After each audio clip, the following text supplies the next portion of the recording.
Okay, the time is, thank you. The time is 3:03. I'd like to call to order the February 20th, 2024 meeting of the Norwalk Board of Fire Commissioners. We have a quorum. As many of you know, or perhaps don't, the new charter revision increased the size of the Fire Commission from 3 to 5 members. That means 4 members plus the mayor. I have appointed Rabbi Ida Paskind as the newest member, and I'd like to welcome her aboard. And introduce her around. We have Commissioner Oscar DeStruge, Rabbi. We have Assistant Chief Ed McCabe, Fire Marshal Broderick Sawyer, Deputy Chief Joe Capola, Assistant Chief Mark Conte, and Chief Gino Gatto, and the Michelle DeLuca is the Emergency Management Director. So welcome aboard. Welcome. Thank you so much. I totally didn't catch what everyone's roles are, but I'll pick them up over time. You'll pick them up as we go along. You have the agenda in front of you, so the items, when people are speaking, you'll know what their role is. There will be a test next month. So the first item on the agenda is the acceptance of the minutes of the regular meeting on Tuesday, January 16th. Do I have a motion? So moved. Moved by Commissioner DeStruge. Any corrections, deletions, or omissions? None. Chief? No, we're Chief? good. We're good. All right. Fine. Okay. Yeah. All in favor of the minutes as submitted? Aye. Opposed and abstentions? I'll put Rabbi Paskind down as an abstention. Thank you. Action items. There are no action items. Next item is the fire chief's report. Rabbi, this pertains to the budget of the fire department, how far along they are in the year, and pointing out any significant overages, which they never have. So we're pretty good on that. All right. Chief? Good afternoon, everyone. Welcome, Commissioner Paskind. Glad to meet you, and open invitation to come in, and we'll take you around the firehouses whenever you're available. Happy to come. Thank you. Okay, so in your packet, you'll notice that we have platoon budget reports and year-to-date budget reports. There's one that goes by every month. That's the platoon budget report. So the two big ticket items are always salaries and then the overtime expenses. So you'll see the first column, the salary expenses started at over $12 million, and the overtime was over $4 million. So as we go through the months, we break it down how much we used every month. So up until the end of January, which was 7 months into the new year, because it goes from July 1st to June 30th, that's our fiscal year. We're under budget in the salary expenses and a little bit over budget in the overtime. And as we talk about every month, it's to do with the fact that we have 12 vacancies right now. But we'll be able to absorb any deficiency in the overtime. I'm hoping with the salary account by the end of the year, and that's why we watch it every month. As as the year goes on, we watch it every month. So typically we should be at 58.3% for the overall budget, which includes all the different accounts that you see on the year-to-date budget report. And we're coming in at 52.8. So we're under budget as far as the overall budget. That's an oxymoron. I don't know. Just want to mention one more quick note. We did have 3 firefighters that were out on either long-term injury or injury on duty since August of last year. And 3 of them have returned to work, but 2 of them are still out, and we're hoping that they'll be back within the next couple of months. And that will help on the overtime account as well.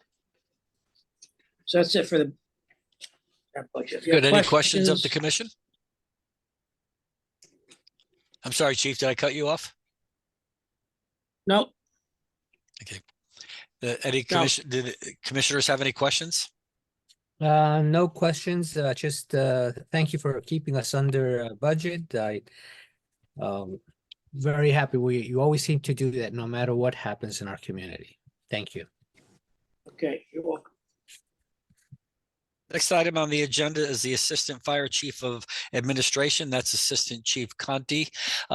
Assistant Chief Conti, could you perhaps just take a little bit more of an explanation on some of these items so that the new commissioner will kind of get an idea of what they are and what their purpose is and how far along? Yes, I will. Thank you. Welcome, Commissioner Pascine.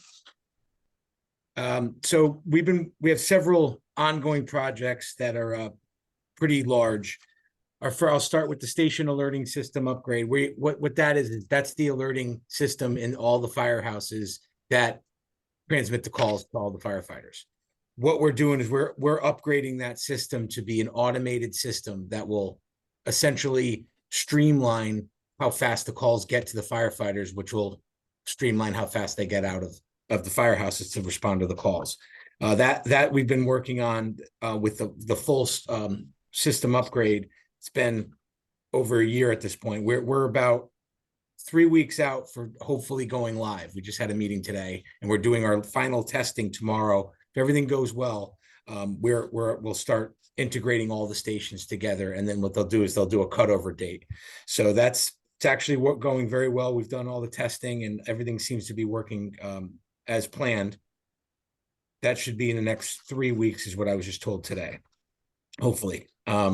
The state radio system. So what along with the whole city, police department's already on it. We've upgraded our whole radio system to be on the state. Basically, it's the state net. It's all the net. So we have coverage throughout the state of Connecticut now. And this is an upgraded digital system. It's essentially the most up-to-date system. Police department's on it. DPW's on it right now. We're changing over. We're actually set to change tomorrow morning. Everything, we've done all of our testing. Everything's working out. All of our radios have been updated and upgraded. So we should be changing over to that system tomorrow, which will greatly increase our coverage. It'll greatly increase our ability on the fire ground as well, because we use radio systems on the fire ground a little different than the police department, where we go radio to radio. Then we would have to bounce it back to the repeater system. We now have repeaters in every single vehicle. So we have full coverage throughout the city. And the nice thing is, if we go to other cities, we will actually transmit. You can transmit from Danbury down to Norwalk. So it's on our system now. So it's a huge upgrade, and hopefully everything goes well tomorrow, and we're on track to be doing that first thing in the morning. For our buildings, we have a couple things that are going on. One is a new one, Station 1. That's our Broad River station on New Canaan Avenue. We've assessed an issue with the floor. There's movement. There's been movement for a while, but it seems to be getting worse.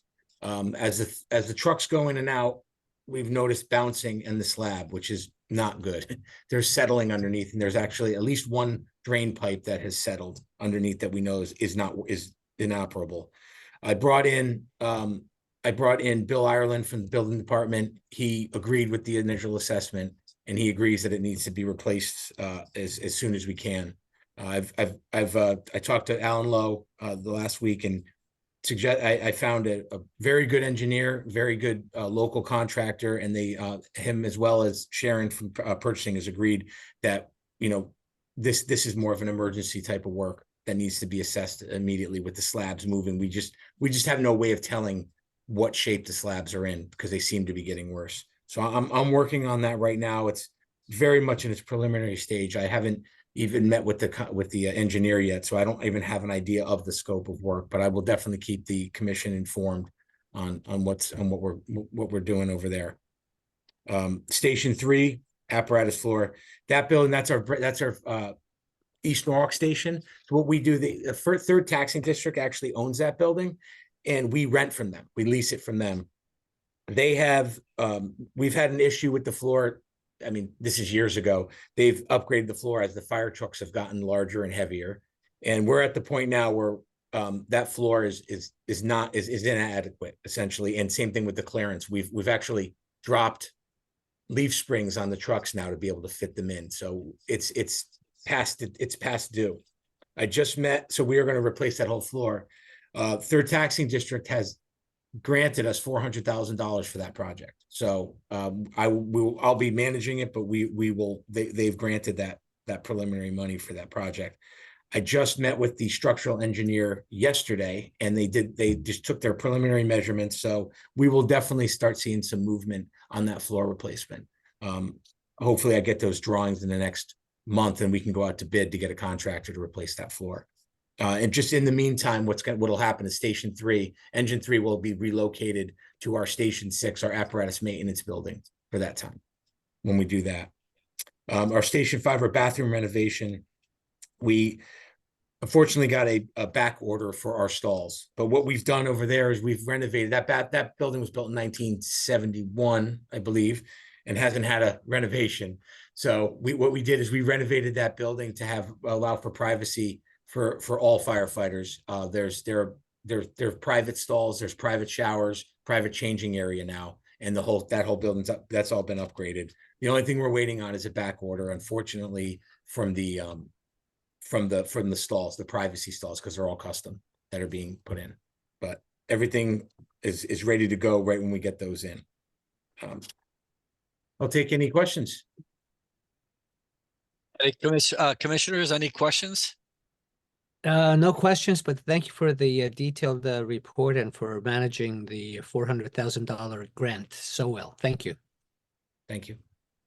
Yeah, thank you for sharing all this information. This part was a whole lot clearer to me than where we started with the budget.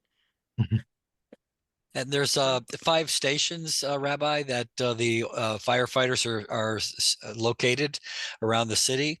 I know the chief invited you to come down and take a tour of the fire department. But Chief, I think it'd be a great idea at some point if somebody could take Rabbi Paskine around to the different stations so she can see where they are, and also perhaps meet the firefighters themselves.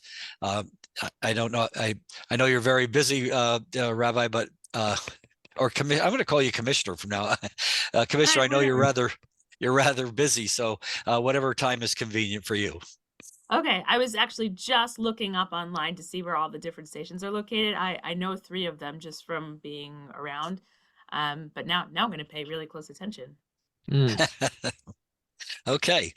Next is the Assistant Fire Chief of Operations, Assistant Chief McCabe. Good afternoon, Mayor, Commissioners, and welcome, Commissioner Paskine. So just to briefly describe my role, as Assistant Chief of Operations, I review and evaluate all of our calls, all of our fires, all of our emergency operations, evaluate fire department training for effectiveness, develop and review standard operating procedures, oversee the purchase of firefighting clothing, tools, and equipment. And everything that would fall under any of those categories. So this month under fire operations, what's new? Item A on your agenda, our last 3 recruits from the 2021 eligibility list, which is the entry-level test that we gave in 2021. They have left for the Connecticut Fire Academy, which began on February 13th. And their training, they'll be up there, they'll be living there during the week. Attending all of the entry-level classes to become full-fledged firefighters, and their training will conclude at the end of May, at which time they'll come on and begin their year of probation here in Norwalk. So we keep tabs on them while they're up there, and in their first week, so far, so good. Item B, the company that ran our latest entry-level firefighter test that was given a few months ago is in the final process of scoring those exams. We plan to have results soon. So we will have a new eligibility list to hire from. And as you heard the chief say, we currently have 12 vacancies. So we'll be planning on filling some of those soon. Item C, the standard operating procedures, which with regard to truck companies are being updated and revised. In preparation for our 2010 KME ladder truck, which we just had refurbished. That should be going into service at station number 1 on New Canaan Avenue next week. And those operating procedures were put out today. And finally, item D, this month, OSHA issued new mandates pertaining to the fire service. And those are titled the OSHA Emergency Response Rule. This is the first time OSHA that has updated these mandates since 1980. Therefore, they're pretty thick. They contain numerous new regulations that will affect the fire service. And I will be in touch with, actually already have been in touch with our city risk manager and our OSHA risk specialist to stay ahead of the curve in complying with these new OSHA rules. As I said, there's quite a bit to it. They refer to everything from training to record keeping, firefighter health and safety equipment. But the good news is that OSHA is staggering the deadlines for compliance. So anything from 6 months out to 24 months out for items that OSHA realizes will require budgeting and expenditures. But we'll be ahead of the curve on that, and we'll make sure that we keep the fire department in compliance. As for calls, for January 2024, we had 688 incidents, averaging just over 22 per day. We had 16 fires, 24 rescues, the majority of those being motor vehicle accidents. We responded to 405 EMS calls, 40 hazardous conditions, 24 service calls, 128 fire alarms, and 51 good intent. So looking at the beginning of 2024, we've had, as I said, 688 incidents and 1,021 total responses. And it's a little bit down from 2023. January was a little bit slower month, but we're sure that we'll probably keep pace with what we did last year. And I can take any questions. No questions from me. Just one comment. We had from time to time, whenever we had new recruits coming in, their graduation, we had considered the commissioners going to celebrate with them this very important moment in their careers and the beginning of their careers. So maybe if you can keep it in mind to let us know when that date is going to be, and if there's the ability for us to join in the graduation ceremony. I know that we will be having our own ceremony here to receive them and give them their badges, but. Yes, we can certainly let you know that date in May when they graduate, and they do a nice ceremony upstate, and we'll make sure that you know about it. Okay, thank you. Thank you. I'm sorry, go ahead. I do have a question. Well, first of all, I want to say I am like shocked at the number of calls that you handle in a day and a month. I had no idea it was that much. So that's incredible work that you do. You said something about, was it good intent calls? What does that mean? So a good intent call could be anything that a call that came in that either no incident was found at the address. So someone called thinking that they saw smoke or smelt smoke, and by the time our company gets there, the smoke is dissipated, for example. If someone is dispatched and canceled en route, which happens from time to time, that would be a good intent call. Also, there's times where it's a hazmat investigation that we're called to, but it turns out that there is no hazardous materials on scene once our firefighters get there and check. So those are the types of calls that would go down as either a smoke scare or a good intent. Okay, great. Can I ask one other question? Mhm. On your item A and B, you're talking about recruits from the 2021 eligibility list. Yes. I'm to assume that you only recruit every 3 years. Like, is the 2021 class the most recent class before now? Correct. So we will generally give an entry-level firefighter test every 2.5 to 3 years. And we'll have hundreds of people show up to take the test. This time around, we had 700 people that took our 2024 test. And based on their scores, an eligibility list will be formed. And then we will go to that list whenever we have enough vacancies that the commission decides it's time to hire additional firefighters. But after that list is 2.5, say 3 years old, you have a lot of individuals then who have either been hired by other departments or have moved on or taken other jobs. So every 3 years or so, we have to refresh the list and give a new eligibility test, which is what we've done this year. So the 3 that are at the academy now were the last 3 that we'll take off the 2021 list. And then any future vacancies will be hired off of the 2024 list. Does the city pay for their training?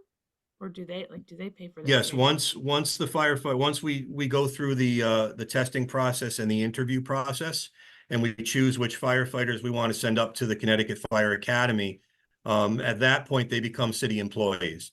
So they'll be paid by the city while they're at the academy. They will have, city benefits as far as the same as any other firefighter would have. But under the conditions that they finish the academy, that they get passing grades at the academy. And then also once they come on the line after they graduate, there's 1 year of probation that they have to do here in the fire department to make sure that they hold up to the standards that we set for our firefighters. But yes, they are already on the books and are paid and have city benefits once they get to the academy. Great, thank you. Yes. Questions, Commissioner Destruge, or? No other questions. Thank you. Okay, next we have the Fire Marshal's report. We have Fire Marshal Sawyer. The same thing, Fire Marshal Sawyer, if you could just give a Got it. little description of what you do and. Absolutely. Good afternoon. Welcome aboard, Commissioner Paskind. All right, what we do, Fire Marshal's Division, we are required by state statute mandated to do annual inspections of pretty much everything in the city. The annual inspections, the biggest nut we have is the multifamilies. We also do fire origin and cause investigations for any fires that there may be. Under the inspections, it's 4-year intervals, 1 to 4 years. Like a mercantile, like a small bodega, we have to do it every 3 years. So there's a little bit of leeway. The commissioners and administration have helped with the staffing level so that we have enough people to get close to what we need to do. If you look across at the inspections, for January, there were 221 inspections. That's pretty much everything we do. The majority of it has been the certificate of occupancies for the new construction, somebody changing ownership of a store. You see a sign up, a new owner.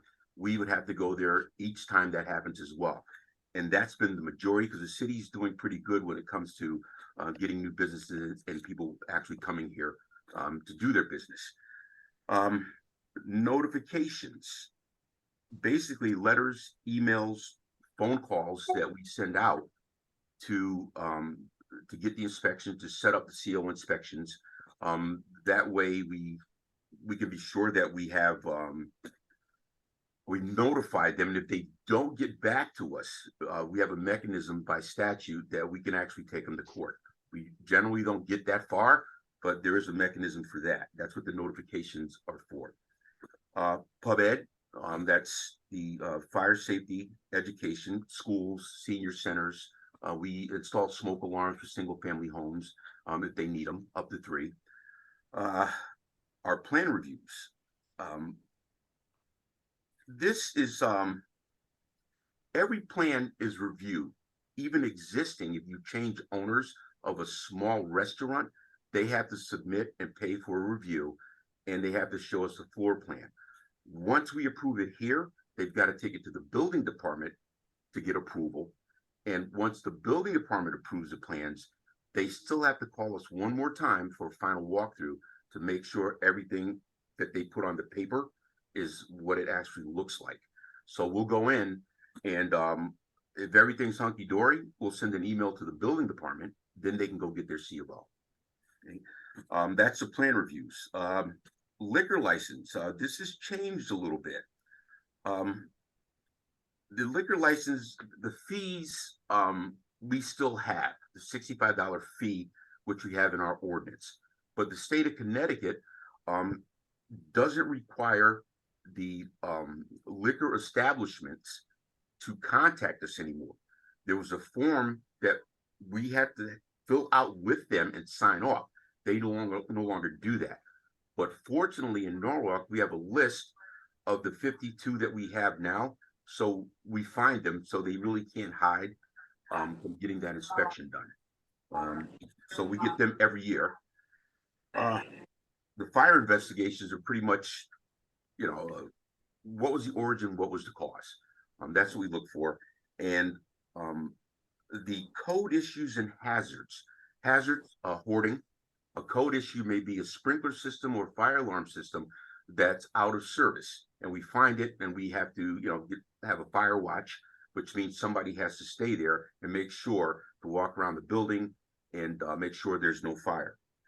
What else we got here? Our plan review fees, you go down to $1,950 for the month is what we made.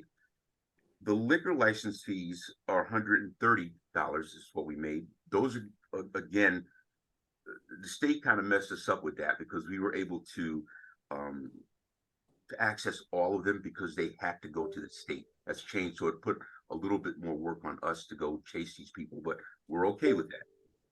And the total amount we collected was $2,080 for January of 2024. Now that you're here, this is something we're going to be starting next month. From March 11th through April 2nd, every large apartment building, the Waypoints, 10 Willard Road, we're going to be, I'll say, lack of a better term, inspection blitz. We're taking all the inspectors, we're going to do all the individual dwelling units, and there are well over 2,000 in that time frame.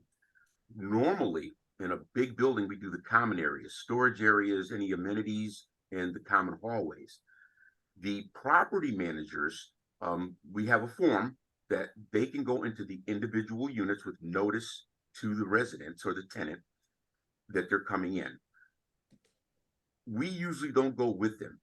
We're changing that. We're going to start going into each unit. And right now, there are 5,000 plus individual dwelling units in town, with another 5,000 to 6,000 coming in the next 5 years based on the planning and zoning's records. So there's a lot to this. And Commissioner Destruge actually went on an inspection with us. You are more than welcome to go. And that's all I got. Any questions? The question, going into each of the units, is that by new statute or a new policy that weren't? It's always been that way. We have the right with notification to the tenant that we're coming in for inspection, just like the property management would do. Hey, Right. we'll give you 48 hours. We have to go in, check smoke alarms, and to check, you know, basically the egress. We have the right to do that with the proper notice. Okay. Any questions, Commissioner Paskine? No, I'm learning a lot today. Thank you, everyone. You know, which it serves as a refresher for the other commissioner and I as well. So this is very good. Yes, thank you. Next, we have the emergency management report, Ms. DeLuca. Great, thank you, and welcome, Rabbi. So for the most part, attention has been focused on snow for the past week plus. Some of the waves of storms that we've had. Again, we've got a great team, so everything was handled pretty quickly. Coming up, we have hopefully the switch to Everbridge from Code Red. So I'm going to work with Michelle and some of the other department leads on that process. Building. Could you explain what Code Red is and Everbridge? So Sure. And I will go back and kind of talk about what I do. Okay. I jumped right into mine. Apologies. So Code Red is a city's mass notification system. In some municipalities, it's called Reverse 911. Again, different names for it. We just have always used the vendor, so Code Red. Looking now to make the switch to the state system, which is Everbridge. It will allow us to push phone calls out to phone, cell, text, and if people opt in for email. So it's a great way when we do have emergencies to let people know what's happening. For the snow that we had, I believe last Tuesday, the snowstorms all kind of merged together. The mayor did do a notification to residents, letting them know to prepare. We've used the same OnSolve system, Code Red, for probably about 10 to 12 years. So this will be a pretty big switch, but it will actually save quite a bit of money in the long run. And again, I think it is time to make that change for us. So exciting, a little bit nerve-wracking, but again, building in enough time. Planning, working on a few different plans, hopefully doing a tabletop in March, and then we'll do something hurricane focused in June. And then also working with our partners at DPW, planning and zoning, conservation, just to review our current hazard mitigation plan, see what our status is, and work with WestCog on any kind of updates for that. And then going back for what I do, so emergency preparedness is really focused on preparing, planning, responding to emergencies, both natural and human caused, and then any kind of mitigation and recovery for the long term. We have an emergency management team of roughly 120, 130 partners, and then also work with a lot of city departments, especially community services, and their partner network to make sure residents, businesses are prepared in case something does happen. We love to talk in acronyms, so could you explain what WestCog is and then also mention what a tabletop is? Sure. So WestCog is the Western Connecticut Council of Governments. It used to be the Southwestern Regional Planning Association. So within the state of Connecticut, it's not so much a substitution for county governments, but you do have these structures that do a lot of regional planning. Sometimes they're able to get regional grants that municipalities may not be able to work on. So they're involved in a lot of transportation planning, some different grants programs, and then they also work with us on our FEMA approved hazard mitigation plan, which we do every 5 to 6 years. So it's a great time saver, resource saver, because they're able to coordinate, and it is a really heavy lift for us. So again, it used to be called SWRPA, and now it's called WestCog. And then a tabletop exercise is usually, again, focused on different scenarios. So we will do one probably migrant related and then hurricane related. And it's really working through all the what if scenarios. So just picking a disaster of the day, whatever that may be, with a group, and then just looking at different elements, how we plan, what can go wrong, and kind of working out what's our plan B.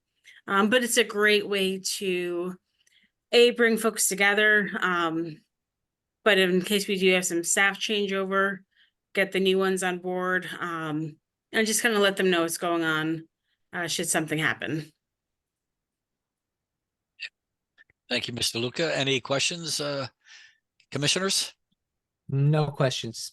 Thank you, Michelle. Thank you. No, thank you. Nice to meet you, Michelle. Nice meeting you. Okay, and next we have the training division report. We have Deputy Chief Capola. Hi, good afternoon and There welcome. he is. Yeah, I'm here. Welcome, Commissioner Paskine.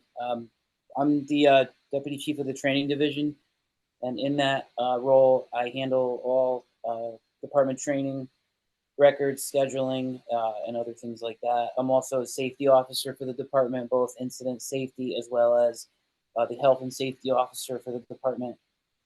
And some of the other jobs I have, I manage the wellness program for the members, and there's a few other things I do, but that's pretty much the most important few roles I have. Currently in the training division, we are still we're in month 2 of our EMS recertification classes. We are pretty close to wrapping up, with most of the members that needed to recertify their EMS credential, EMT, Connecticut EMT, or emergency medical responder. Those classes are done in a 5-day modules, and we are just about wrapped up with that for everybody who is coming up for recertification in 2024. We've been doing we have a lot of newer people, so we've been doing a lot of driver training, awareness of pump operating, as well as training some people on the ladder apparatus, the tiller apparatus that we have. We just wrapped up utilizing, it's a completed and a current activity kind of at the same time.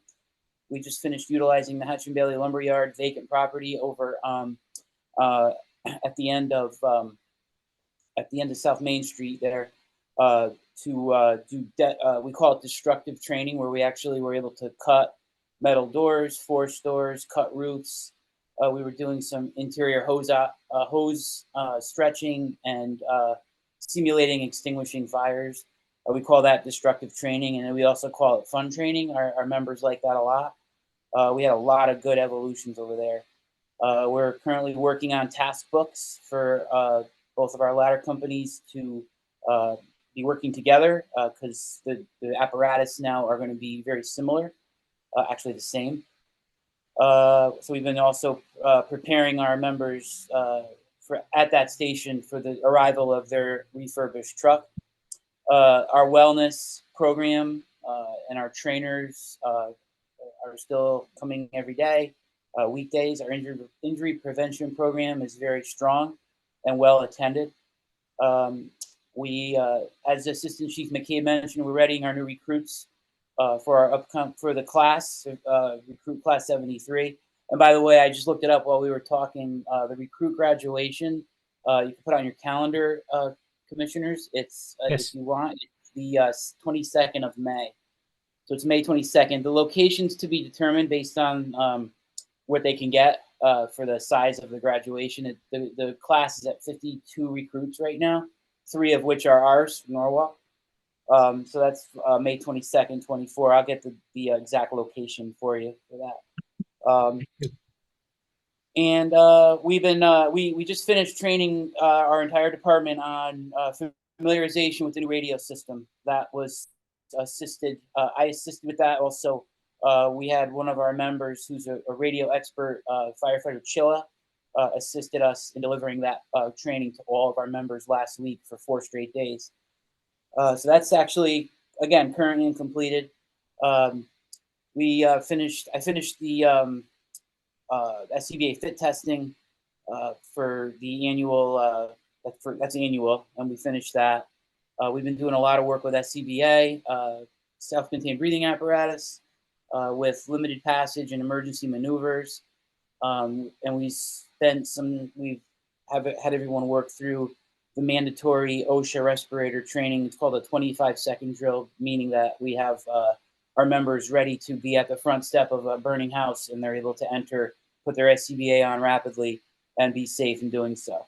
So that's pretty much stuff that I completed. Upcoming things I have scheduled. I'm working on a PowerPoint program for our members to review our gas meter that we carry on all apparatus.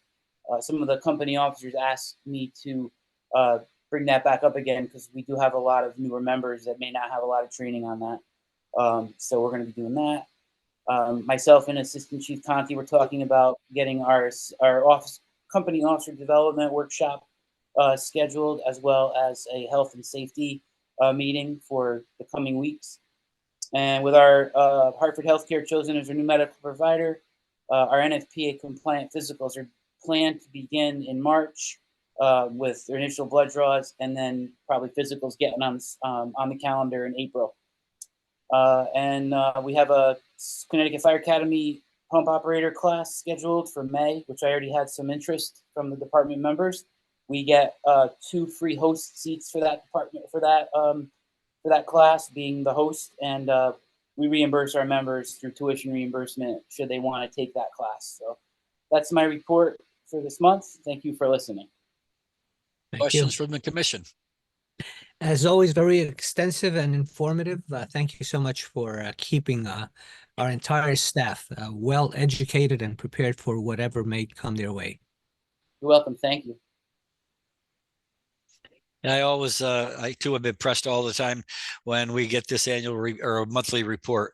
I think our fire department is probably one of the most highly trained, highly skilled departments in the area. So again, congratulations and keep up the good work. Thank you, Mayor. I agree with you. Thank you. Next, Local 830, there is no report, Commissioner. That's the local firefighters union. Old business, there's no items under old business. New business, occupational bid award. Who's going to take that? I will. So back in January, the city went out to bid for an occupational health service provider. The bids are opened and Hartford Healthcare will be awarded the bid. It's going through the committees right now. It's going to go through the Public Safety General Government Committee this Thursday, followed by the Common Council to approve it. And as the Deputy Chief of Training has already said, we will begin to schedule our physicals that we have to do mandatory every year. So that's it for that one. Correspondence, Chief, or whomever? Okay, so back in January 23rd, we assisted the Wilton Fire Department with a structure fire that they had pretty well involved, and we went over there to help them out. Got a thank you letter from Chief Blanchfield from the Wilton Fire Department. I won't read it because it's part of your packet. Mm-hmm. And then I also sent the commissioners a picture that was painted by one of our candidates' mothers, a Ming Ne Wong. Mm-hmm. He's a fine art portrait artist. And you see that's also attached. We have that hanging up in our hallway right outside. So Commissioner Paskine, that's one of our deputy fire marshals that passed away earlier this year. And it's a very nice tribute of what she did. So I did invite her to come and take a look at it whenever she's in the area.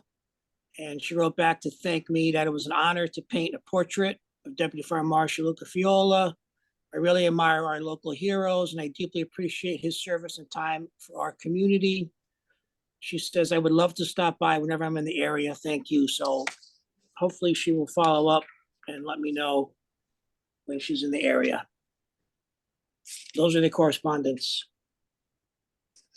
Okay, there is nothing other than under, well, personnel A and B. We can handle that. Then we have to go into executive session. So who's going to Ms. Fogel, are you going to handle A and B on this or Chief? Well, we have two lieutenants that put in all their paperwork to get into the drop pension. So Commissioner Paskine, what that means, the short version is you retire after X amount of years, but you continue to work for a maximum of 5 years. And every month your pension check gets put into a separate account. And then you, at the end of your term, whatever you choose between 1 and 5 years, you receive that payout. So Lieutenant Papadopoulos, his will begin June 1st of this year. And he's got 29 plus years of service. Lieutenant Mike Perry, his drop will start 1 month early, May 1st. He also has 29 years. And Tina can explain better if you have any more questions on the drop pensions, but we need to let the commissioners know when somebody gets into the drop. Sure. So the only other thing I would add would be that technically they're considered retired on the date of the beginning of their drop. So we will go through the severance, pay out any sick and vacation time unless they want to hold some back. And then as Chief mentioned, they will, you know, that those pension payments will be put into a separate account that they will then receive. They can select between 1 and 5 years. They can go earlier. So if they selected 5 years and then for whatever reason decided to go in 3.5, they could do that, but they can't decide to go 3.5 years and then extend it to 5 years. So they can shorten it, they can't lengthen it. Okay, any questions? So all the paperwork has been filled out on the drop plan on both of them. So we need a motion Yes. to approve them. So moved. Okay, so you're going to do both of them together. So we have a motion to approve the drop pension for Lieutenant Estasios Papadopoulos and Lieutenant Michael Peary. Any questions from the commission or further discussion? No questions. All- We don't need all to sign the document for this, right? It's just part of the minutes. Yeah, Ms. Fogel would make sure that these get put in, yeah, especially the severance. Yep. Yes. Okay. Any further discussion? All in favor? Aye. Aye. Opposed, abstention, the motion carries. Now we have to go into executive session. When we go into executive session, we announce the purpose. The executive session is for the request for a disability pension. We have a separate, I believe, Zoom link for that. Am I correct, Chief? Yes, yes. And after, I'm sorry. Just gonna, just remind the commissioner, the new commissioner. If I could find it. All right, so it's under only for fire commission executive Zoom meeting. Should have got that Who's the- email. I got Who's it. the sender of that? Oh, Chief, Linda who's the Shields. sender? Linda Shields. Linda Shields, okay. So we'll go now after we go into executive session, Commissioner, we have to come back into public session before we adjourn. So- Linda, can you send me the that link? I don't have it. Yes, I'm going to send it right now. Thank you. Might want to include all of us just in case anybody has trouble, Linda. Oh, okay, I will do that. Thank you. Okay, so we'll leave this session, Zoom session, and we will come back to this session after we finish executive session. Through the chair, it's Sharon, the secretary. Do you want me to remain online or do you want to just send me the final information? I think the chief can send you the final information. And the Okay, time thank you. right now, we're going into executive session at 3:51. The chief will announce the time that we come out of executive session and the time we adjourn. Good Thank afternoon, you. everyone. But we'll be Okay, going thank back you. to, we're going back to regular session at the end of the executive. Right. Right. Right. So, Okay, well, the time is 4:04 right now. We came out of executive session at 4:03. During executive session, there were no motions made, no votes were taken. Now we have one item that's on the table, and that is a request for a disability pension for firefighter Andrew Kick. Do I have a motion? Sure. I'm ready to make a motion, my first motion. Okay, I motion that we accept firefighter Andrew Kick's request for disability pension, given his doctor's recommendations that he's not fit to continue serving, and we thank him so much for his service. thank Seconded. you. Do we have further discussion? Commissioner Destruge? No, I ditto the gratitude. And as do I. And again, we thank all the firefighters and police officers who protect us day to day, as you mentioned earlier, Commissioner Destruge. And we want to thank firefighter Andrew Kick for his service to the city of Norwalk and wish him well in the future. So having said that, all in favor? Aye. Aye. Motion carries. And now we need a motion to adjourn. So moved.